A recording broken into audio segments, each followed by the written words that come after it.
Ndichikutambirei zvekare pano paHarare 263 pano pachange chikuzivisai news updates ezvinhu zviri kuitika munyika yedu yeZimbabwe. Iri first time yako kusvika panapa kusubscribe mahara utena on the notification bell uyezve malikes enyu anotibatsira zvikuru kuti tinge tichikasika kudzoka neamwe maupdates ezvinhu zviri kuitika munyika yedu yeZimbabwe.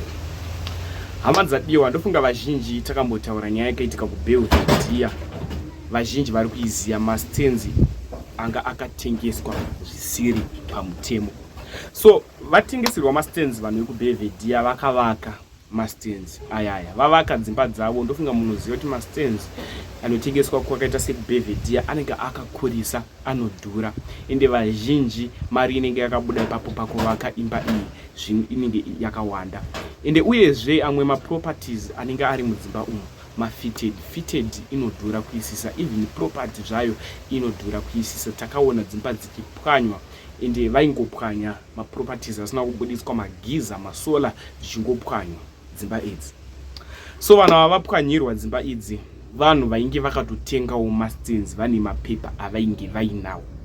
Vakatenga mastenzi vakaenda kunoripota nyaya iyi. Varipota nyaya iyi yakafambirwa ofisi yemukuru wehurumende iri kutsimira nyaya iyi ichiti hongu mastenzi vanga vakatengeserwa, asi vanhu vachiona vakatengesa mastenzi aya vaita zveufeja pamapepa avo, zvichiratidza kuti vakaita chitsotsi, vakagadzira mapepa ari wrong, vakagadzira mapepa mafake papers ndo akagadzirwa ipapo, zvichireva kuti vakaitwa scam vanhu ava vakatenga mastenzi vakavaka kuBelvedere. Ndo mutsiniro wairi kuita nyaya iyi kuti hongu mastenzi iyi vanga vakatenga asi zvanga zvisiri pamutemo. Vanhu vacho vakatengesa mastenzi aya, kutaura kunoku, vakabatwa nemapurisa vakasungwa. Zvinorwadza, zvinosirisa, zvakarwadza mhuri yeZimbabwe, zvakarwadza vana veZimbabwe kuti iwe unenge wavaka imba yako maybe inokosta 100,000 and then yongosvika ichipwanywa from nowhere, and iwe une bepa rekutoti stand wakatenga. Ndo pese paunenge wakabatirira ipapo, pamwe wakatotora loan uchiti uvakise imba iyoyo asi yosvika ichipwanywa. Vamwe vanhu vanofa nestress, vane maBP vanofa nekuda kwezvinhu zvakaita seizvizvi. Zvinosirisa, zvinorwadza. Chimbogayai maproperties anenge akapwanywa anenge ari mudzimba idzi dzekuBelvedere, mukuriro wadzinenge dzakaita mastenzi ayaya. Zvidhina zvinodhura kutenga, vanhu ngosvika vachipwanya dzimba, ende ivo vakaita chitsotsi.